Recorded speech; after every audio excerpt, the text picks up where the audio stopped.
राम राम मित्रांनो, तुमचं आपल्या यूट्यूब चॅनलवरती सर्वांचं स्वागत आहे। अशाच प्रकारच्या अशाच व्हिडिओसाठी माझ्या यूट्यूब चॅनलला लाईक करा आणि सबस्क्राईब करा। हे आहे आमच्या गावातलं भवानी मातेचं मंदिर आणि हा आहे संदीपचा पोरगा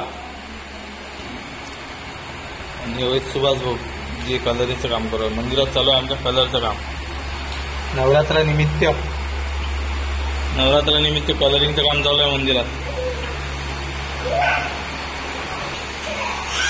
नवरात्रानिमित्त कलरिंगचं काम।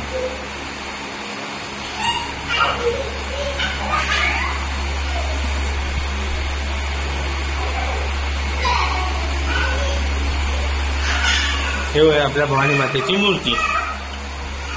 हे होय आमच्या गावातली भवानी माता, आमचं कुलदैवत। अशाच व्हिडिओसाठी आपल्या यूट्यूब चॅनलला लाईक करा आणि सबस्क्राईब करा आणि जास्तीत जास्त शेअर करा। सर्व भाविकांना नवरात्रासाठी आमंत्रण। सर्वांनी देवीच्या दर्शनाला यावे। ज्यांचं येणं होत नाही त्यांनी व्हिडिओ पाहून दर्शन घेऊन घ्या देवीचं। धन्यवाद।